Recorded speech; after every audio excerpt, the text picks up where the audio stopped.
remercie à Dieu pour sa grâce. Il a encore permis que ce soir que je sois celui par qui ces messages soient donnés ou soient passés. Et je dis un grand merci à mon frère. Il vient de dire quelque chose de très important ici.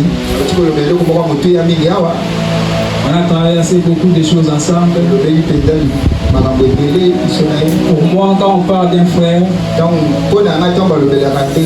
on parle d'un ami, je vois le pasteur Simeon.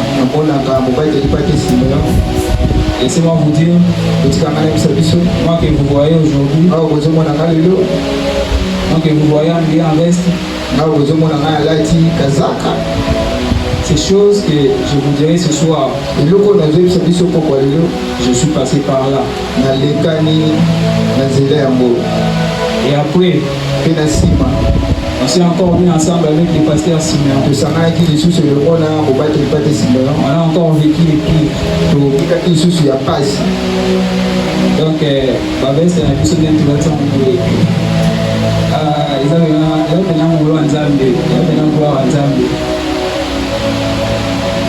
Si j'ai commencé à tout relater ici,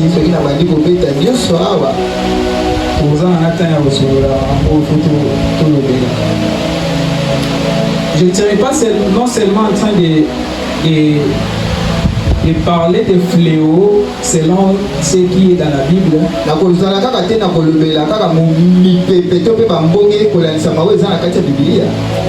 mais je serai aussi en train de vous parler de mon propre expérience. Ça va beaucoup nous aider. Et je crois que Dieu va nous faire grâce pour auto-déborder dans mon vie. Amen. Amen. Amen. Est-ce qu'on peut aller?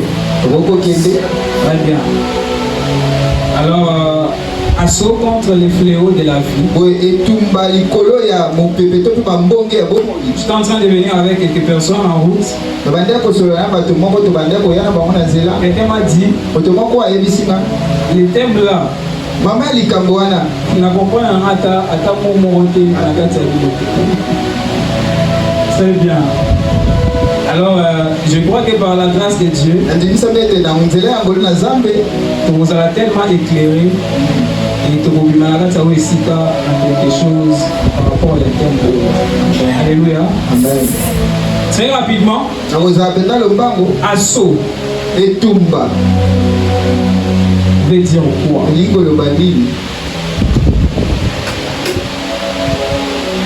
Ce soir, permettez-moi pour vous le dire, je serai beaucoup en train d'enseigner, je serai un enseignant. Alors, si vous voyez la casquette, je vais enseigner, on va prier. Suivez-moi avec beaucoup d'attention. Assaut. Quand on parle d'assaut, voyons une attaque intense et déterminée. C'est beaucoup plus un langage qu'on utilise pour les combats. Quand vous entendez parler d'assaut, c'est une attaque intense et déterminée. Une attaque fervente. Donc tu es en train de combattre en étant déterminé. Et quand on parle de spirituel, ça concerne ce qui est lié à l'esprit, à Dieu, à la prière et non aux armes physiques. Très bien. Ça fait référence à ce qui est lié à l'esprit, à Dieu aussi à la prière et non aux armes physiques. Cela veut dire quoi? Cela veut dire assaut spirituel. C'est une attaque fervente par la prière, par la foi et les armes spirituelles. Je suis dans Ephésiens chapitre 6, verset 10 jusqu'au verset 18. C'est vraiment long. Je vais lire des versets seulement. Merci de nous tenir debout. Je vais lire les versets 11 et verset 12. Mais vous lisez jusqu'au verset 18. Je lis au nom de Jésus. Amen. Remettez-vous de toutes les armes de Dieu, afin de pouvoir tenir ferme contre les ruses du diable. Le verset 12 dit: car nous n'avons pas à lutter contre la chair et le sang, mais contre les dominations, contre les autorités, contre les princes de ce monde des ténèbres, contre les esprits méchants dans les lieux célestes. Je vous prie de répondre nos places. Alors cela veut dire quoi? Quand on parle de la chose spirituelle et physique, mais c'est qui fait allusion aux armes spirituelles. Nous n'avons pas à lutter contre les sangs et la chair, mais contre les dominations. Les dominations, ce sont des pouvoirs qui sont spirituels. Est-ce que ça va jusque-là? Et quand on dit assaut spirituel, quand on parle de contre, ça indique une opposition, une résistance ou encore une confrontation. Une confrontation. Cela suppose une prise de position, une prise d'opposition claire contre quelque chose d'oppressif. Une prise de position claire contre quelque chose d'oppressif. Cela signifie quoi? Cela signifie qu'il y a une guerre et on ne peut pas rester passif sans rien faire. Tu dois t'élever, prendre une position. On parle d'une position claire qui va te permettre de confronter cette réalité qui tourmente ta vie. Et quand on parle de fléaux, ce sont des malheurs, calamités, des souffrances persistantes ou des souffrances destructives. Cela peut indiquer plusieurs choses. Entre autres, la maladie, la pauvreté, les divisions familiales. Ça peut aussi signifier la stérilité. Toutes les mauvaises choses que nous connaissons dans la vie, ce sont des fléaux. Quand on parle de fléaux, il y a des difficultés, des souffrances, des fléaux.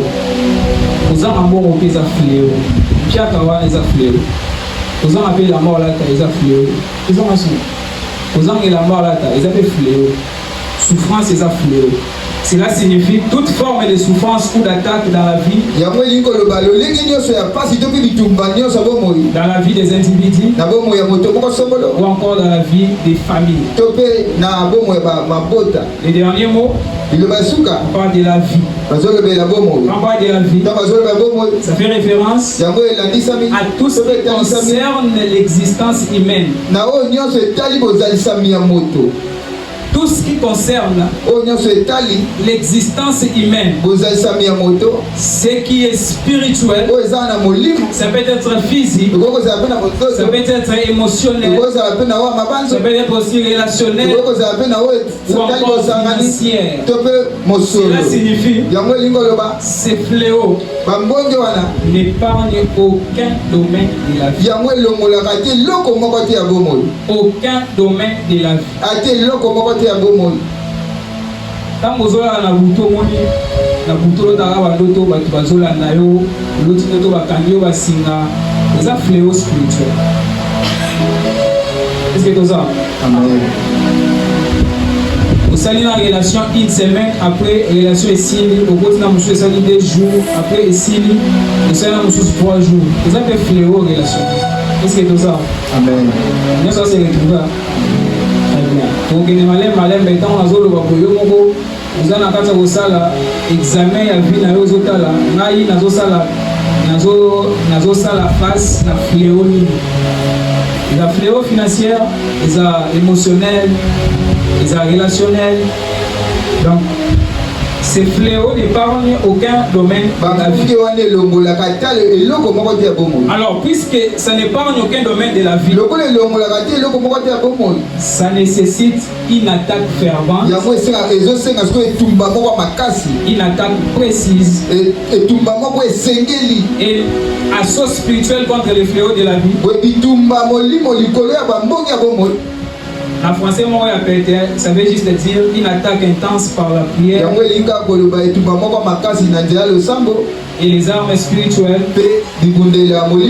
pour briser les malédictions, briser les oppressions ou encore les épreuves qui détruisent les vies. Est-ce qu'on peut acclamer pour les Seigneurs? Très bien. Donc on prend des fléaux, non? Fléaux spirituels et assaut spirituel contre les fléaux de la vie. Tu comprends? Je me répète pour dire que c'est une attaque intense par la prière et les armes spirituelles pour briser les malédictions, les oppressions ou encore les épreuves qui détruisent les vies. Laissez-moi vous dire, il y a des épreuves qui détruisent réellement les vies.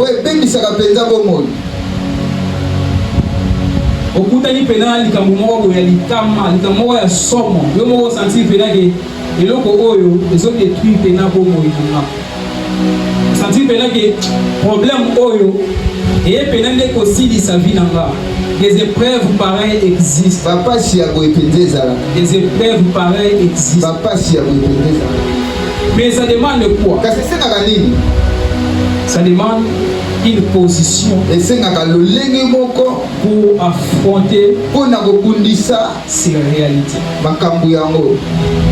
Écoutez-moi. Puisque nous sommes en train de parler des assauts spirituels contre les fléaux de la vie, je vais parler des 4 points qui peuvent nous amener à comprendre en réalité c'est qu'est-ce que l'assaut spirituel. Aide-moi à dire à ton voisin 4 points. Ça est 4 points. Pour ça, on voisin. Et ça, voisin 4 points qui peuvent nous aider à comprendre l'assaut spirituel.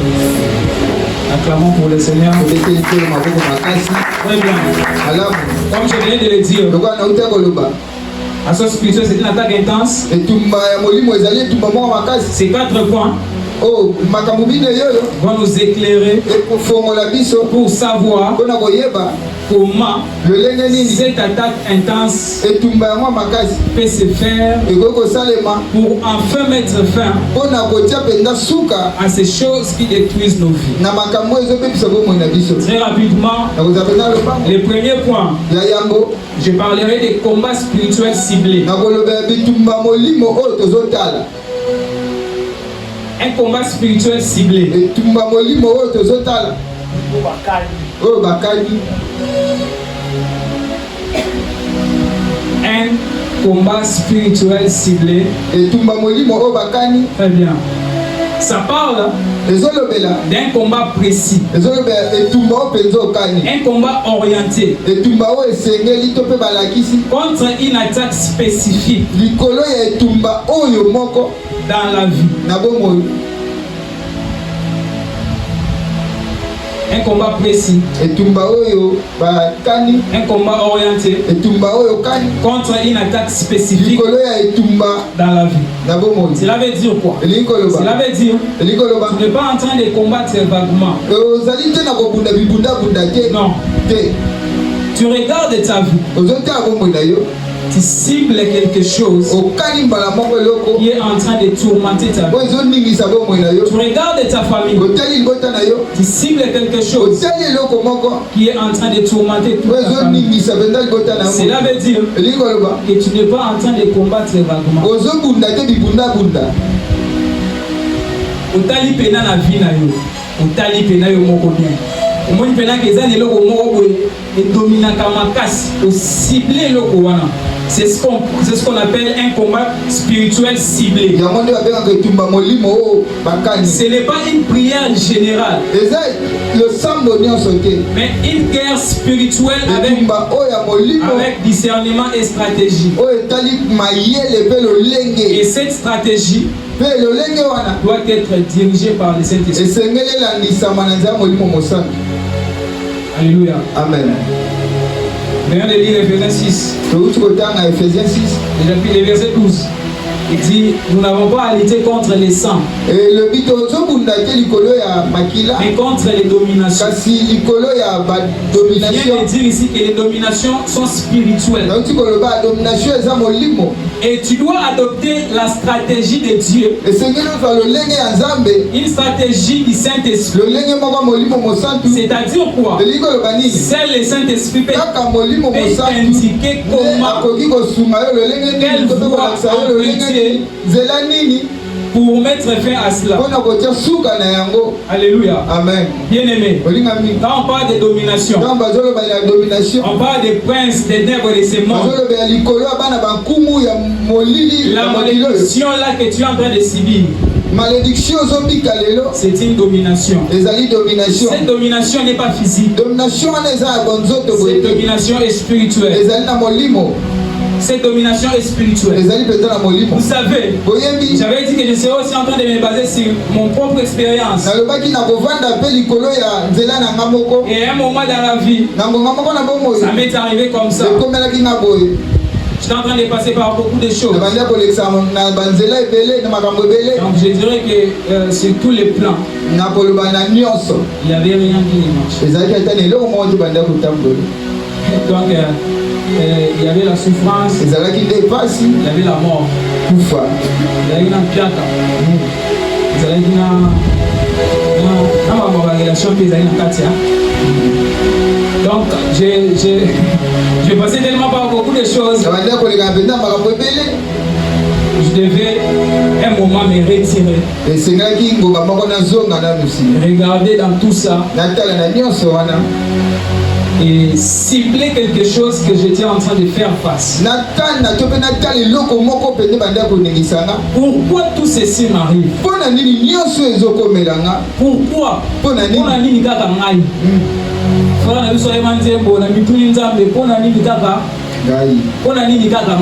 Pourquoi toutes ces choses m'arrivent? Je devais mener un combat qui était orienté, qui était précis. Famille, otali gauche, otali droite, otali famille, otali vie, otali mbongo, otali bilamba, otali relation, ici mutu. Mais dans toutes ces choses, tu dois cibler un combat spirituel. Les dominations là, c'est spirituel. Voilà pourquoi nous ne parlons pas seulement d'un assaut, mais nous parlons d'un assaut spirituel. Puisque assaut ne signifie qu'une attaque simple. Mais puisque nous avons spirituel, pour signifier que cette attaque, c'est aussi spirituel. Cela veut dire, quand tu traverses cette malédiction, quand tu traverses cette situation, ce n'est pas physique, ce n'est pas une simple attaque, mais c'est une attaque qui est spirituelle. Tu dois aussi savoir cibler un combat spirituel. Un combat spirituel qui est précis, qui est orienté.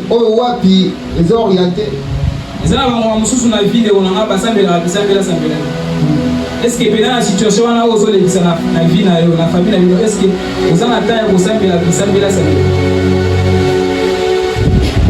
tu passes par des moments où tu dois te retirer, faire l'examen de ta vie, cibler un combat, et tu auras une direction claire. Laissez-moi vous dire ceci, puisque nous parlons de ce qui est spirituel. Ne faites pas l'erreur de combattre sans pour autant avoir la stratégie du Saint-Esprit.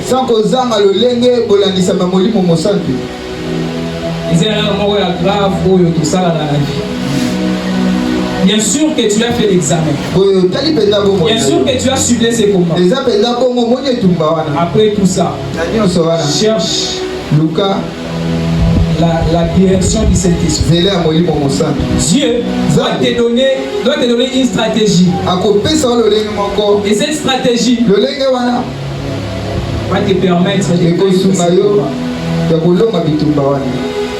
Alléluia. Amen. Alléluia. Amen. Très bien. Deuxième point. Je suis en train de courir derrière les temps, puisque nous devons prier. Je parlerai d'une position de foi active. Bien aimé, on a toujours dit le premier pas pour vaincre une épreuve, c'est d'abord accepter cette épreuve. Accepte d'abord cette épreuve.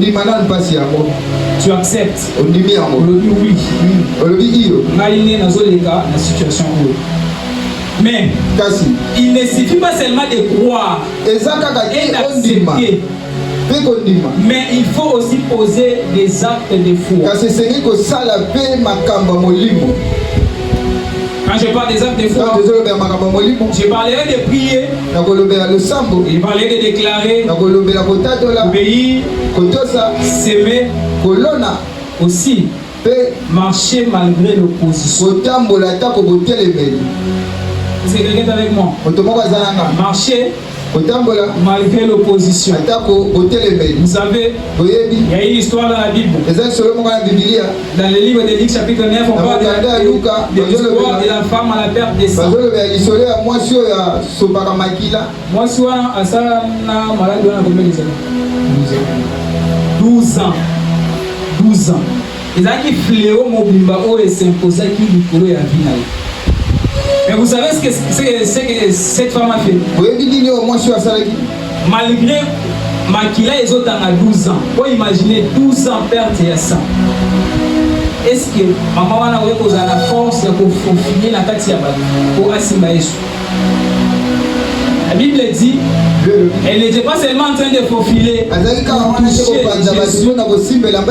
elle se disait à elle, quelle foi.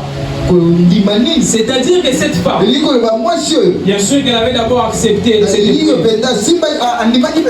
après l'acceptation, elle a pris une position de foi. Pas seulement de foi, je parle d'une foi active. Un moment dans la vie, il faut savoir poser des actes de foi. La foi devient une position ferme, une position aussi constante, même quand les circonstances ne changent pas encore. Vous savez, nous avons passé tellement de choses. Tous allons qui a venu pour en étant dans le studio mon corps. Et ça va vous dire ces choses, ça va booster aussi ta foi, puisque je suis en train de parler de la foi. Là, vous allez voir awa, vous allez regarder awa, ceux qui tiennent awa. Donc, c'était un moment très difficile. Vous pouvez imaginer quand vous êtes allé, il y a un moment où parce que là, il y a un peu de finale, c'était un moment très difficile. Mais un moment, un jour, parce que c'est à 6 heures, 6 heures, on était en train de parler pour voir comment changer la situation. Pendant tout ce temps, notre foi était toujours active. Peut-être que vous voyez que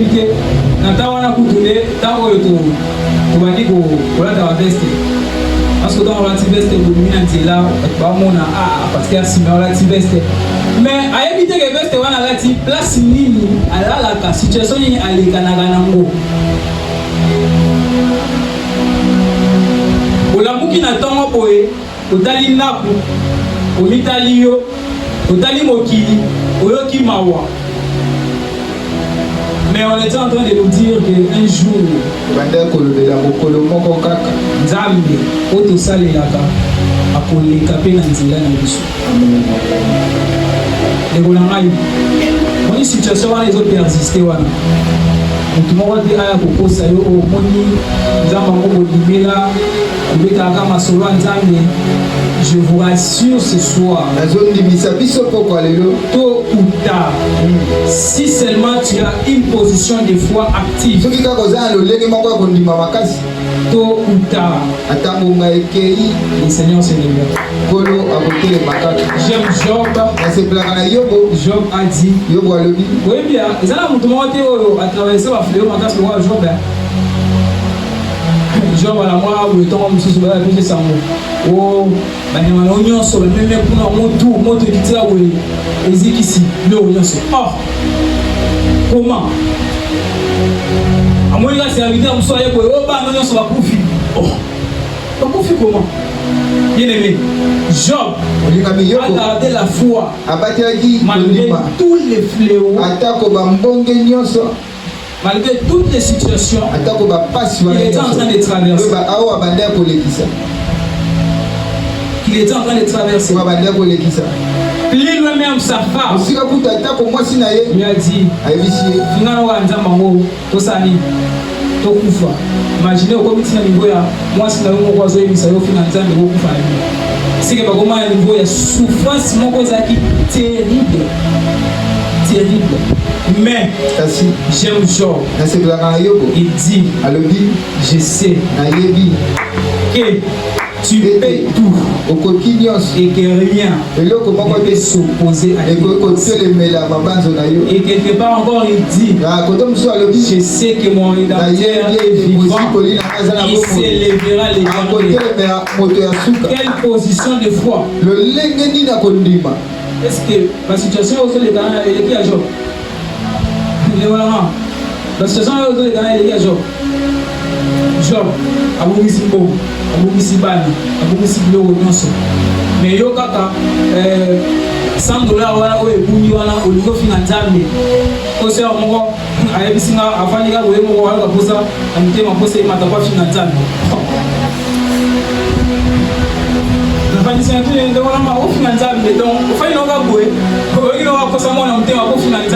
sur base de quoi?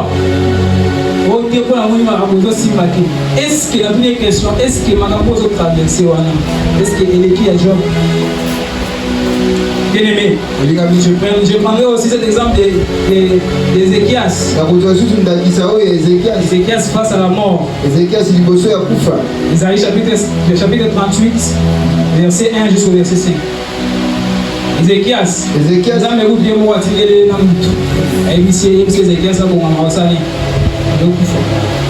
il était en train de faire face au fléau de la mort. Il a senti l'odeur de la mort. La vie n'a plus sonné aux arbres. Je passais une saison où je sentais l'odeur de la mort. Je offrais sur la loi. Nous sommes sur la loi aux amis. Nous sommes sur la loi. Francis Pasteur Siméon, il dit papa, il y a un hasard. C'est le beau samedi la peau dans la solité.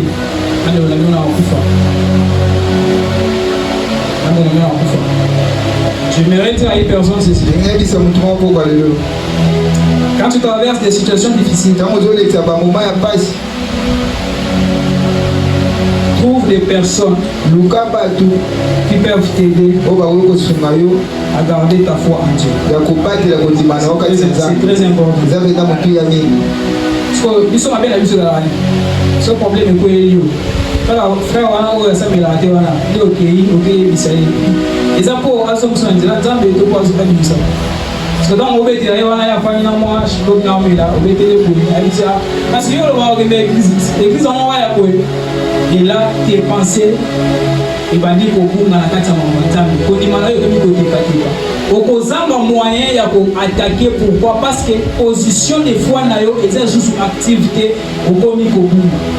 Bien aimé, dans ma situation qui s'en a vie, j'étais pris de garder une position de foi active. C'est le deuxième point qui explique l'attaque spirituelle. Tu ne peux pas combattre si tu n'as pas la foi.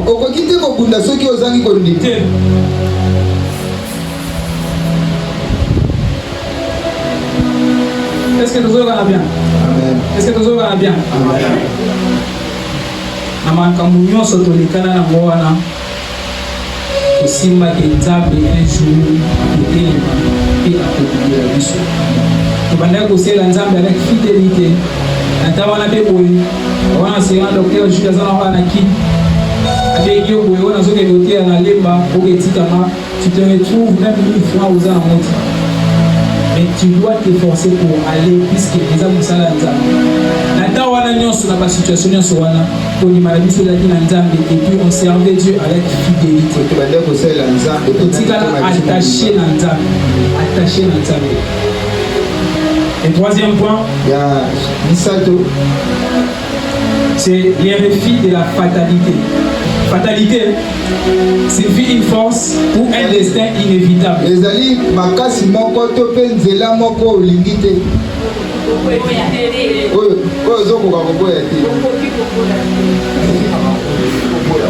Donc, un destin inévitable contre lequel on ne peut rien faire. C'est-à-dire quoi? Là, tout ce problème c'est comme ça la vie. C'est comme ça la vie. Non. Dans la sauce spirituelle, tu dois refuser la fatalité.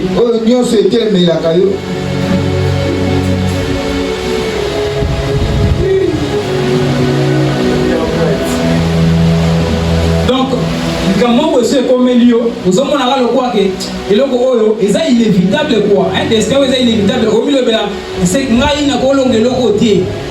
On va dire que l'on est là où il est là où il est là où il est là où il est jamais qu'on faire face à nous et l'on est là où vie est à la bongo fandi le problème que le fandi vie est à la moka où il est là où vie n'a il est destin n'a non dans l'attaque spirituelle il faut refuser la fatalité. Il faut refuser la fatalité. Un enfant de Dieu ne subit pas la vie. est suivi par la vie. Un enfant de Dieu s'élève pour briser les cycles et les limites. Pourquoi? Parce que Dieu change les situations. Puisque Dieu change les histoires. Bien aimé, tu ne peux pas laisser cette limite te condamner. Non, tu ne peux pas te trouver en face d'une situation et te dire que c'est un destin inévitable. Non. Il y a un Dieu qui est capable de changer les histoires. Alors tu as intérêt à refuser la fatalité. Dieu donne la capacité de changer les situations par la prière et la foi. Voilà pourquoi, bien aimé, il faut rejeter la fatalité. Jérémie chapitre 29, le verset 11. Dieu dit, car je connais les projets. Le projet que j'ai formé pour vous.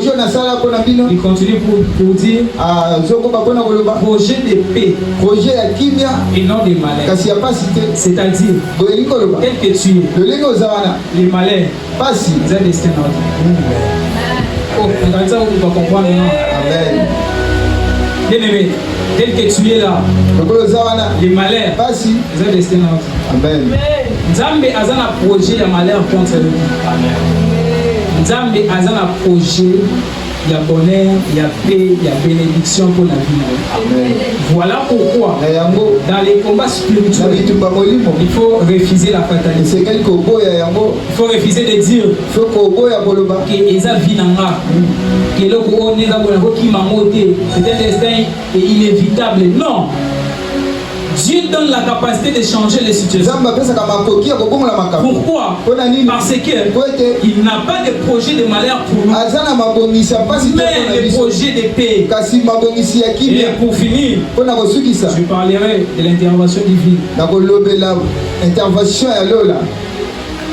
C'est très nécessaire. L'intervention divine.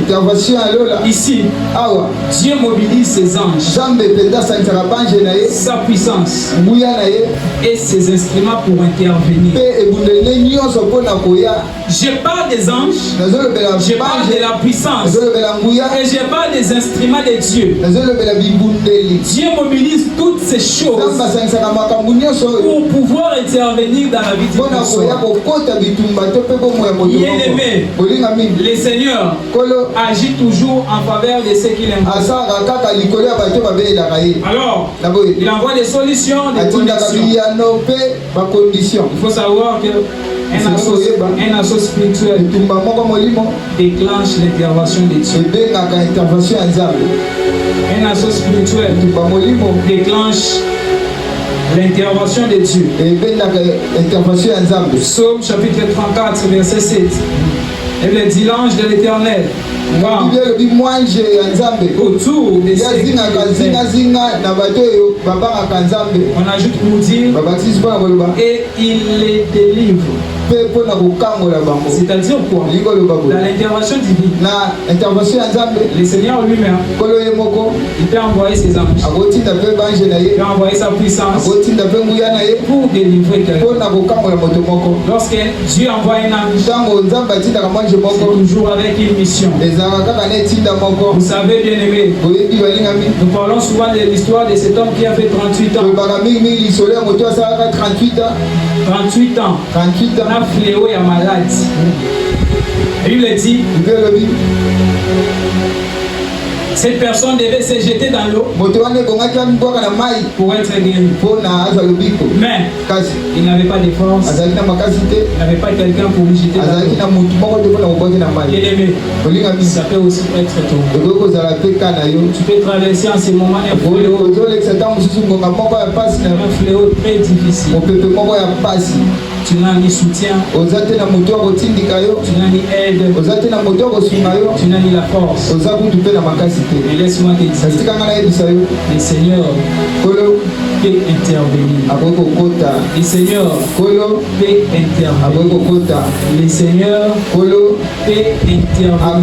Il peut intervenir pour te délivrer. Il peut intervenir pour te faire sortir de cette situation. Vous savez, Un jour, le pasteur Simon vient de le dire, la deuxième partie de l'année 2024,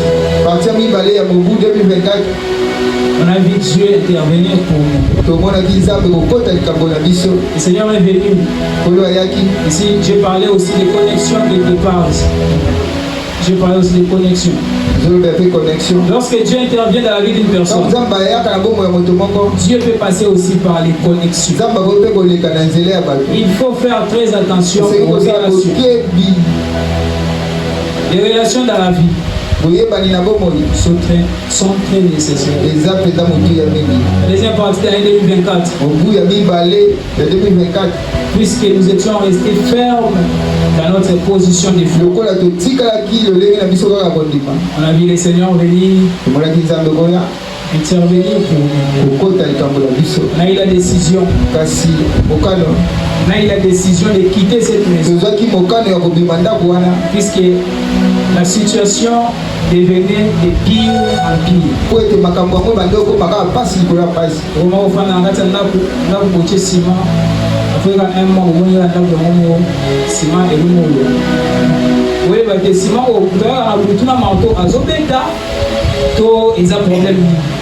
Mais un jour, nous ne pouvons pas continuer comme ça. On a cherché le Seigneur ensemble, on a prié, on avait le Seigneur intervenir pour nous. En ce moment-là, Dieu a intervenu de plusieurs manières. Dieu a intervenu de plusieurs manières. Aujourd'hui, nous avons tout le monde qui n'est pas naïf. Il a pas naïf. Dieu a passé par une connexion pour me rétablir.